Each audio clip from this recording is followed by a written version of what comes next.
Welcome to our channel. Today's POV ride is an exciting one. I am in the saddle of the mean-looking Ninja 636. I've wanted to do this for a while now, so let's get into it. Here we are, in downtown LA traffic. The sound you're hearing right now is the real deal. This is the Ninja 636's 636C. C. Engine displacement. You can see that my left foot is not touching the shifter, because with the exception of first gear, all the other gears are actually shorter than my left foot is long. So technically, yeah, we can touch the shifter with your left foot if you want to, but it's just not necessary because all these gears are already lower than your foot is long. And to be honest, when you're stopped at traffic lights, you'd much rather have your left foot down, flat on the ground, just for better control and balance. You can always use your right foot to pull in the clutch if you need to. Let's roll through this intersection here. This is where the fun begins. And even though I'm in the thick of rush hour traffic, I still can't help but enjoy the feel of being on a sport bike in the city. It's a different experience for sure. But once you get past the initial hurdles like finding parking, navigating traffic lights, and maybe dodging a few pedestrians who think they own the road, it's honestly pretty great. And speaking of which, hold up, pause this video right here. If you haven't already hit subscribe, and while you re-at it, why not hit that like button too? Look, I know it's not a big deal to some of you out there, but to us, it means the world, and it motivates us to continue making great videos for you guys.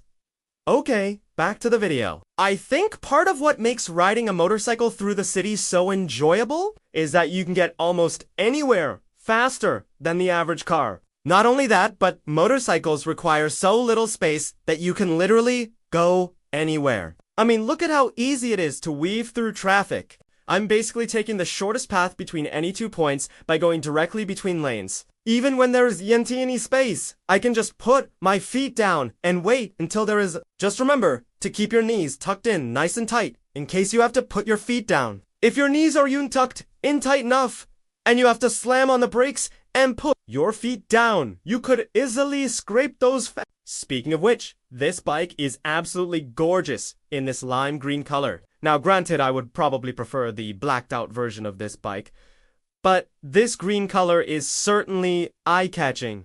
I don't see many of them around. Also, if you notice, the front brake caliper has a single piston and the rear brake caliper has a twin. Well, this is typical for most motorcycles. The single floating disc in the front does require less maintenance, since it's only one piece versus two, and the twin in the back is easier to service because, well, it's two pieces, and you only have to replace one if it wears out. Okay, now that I'm a little further away from that last intersection, let's go ahead and open up the throttle a little bit. That way, you guys can get an idea of what it sounds like when you re-out on the freeway. In first gear, this thing is already putting out over 10,000 RPMs, and don't forget that when you hear me shift up, I'm doing so without using my clutch. Motorcycles are special in the fact that you don't have to worry about the gas, the clutch, or the brake when you're shifting. You can do it all with just one hand on the throttle. I highly recommend practicing this in a closed course or a parking lot, but then eventually you build up the confidence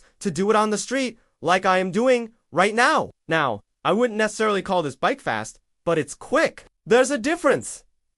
Quick refers to acceleration. How quickly can you get from point A to point B?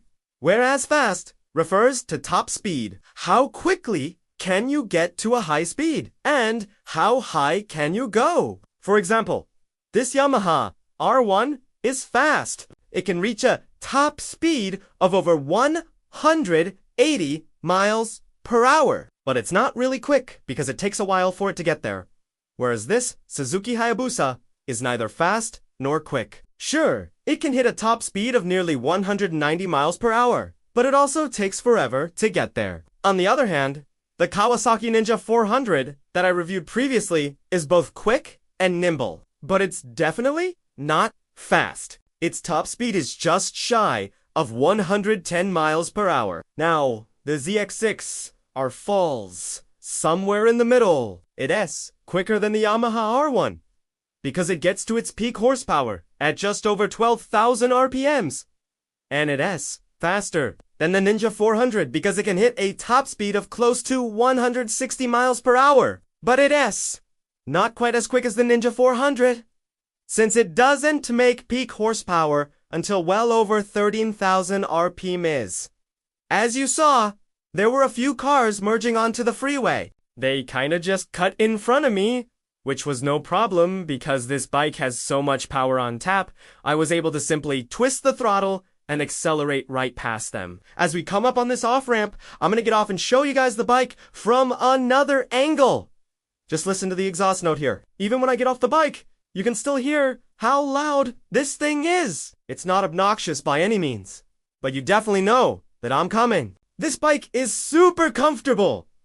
Seat is wide and plush. The pegs are perfect height for me. And the bars are also perfect distance for my reach. I guess the only thing that could be a little more comfortable is the toe of my right boot. I'm wearing these race boots, which don't have any give in the toe, whereas my regular everyday boots are much softer. So in my everyday boots, I would definitely have more room for my toes to wiggle. Now the rear tire on this bad boy is massive. It's a 180 and it gives the bike a really planted stance. It looks cool, but it also provides a ton of grip. The seat height is 31 inches, which is fairly low for a sport bike. If you're under 5'7", you'll probably be fine on this bike. I'm 5'9" with a 32-inch inseam, and I feel confident on this bike. I never feel like I'm gonna tip over either side.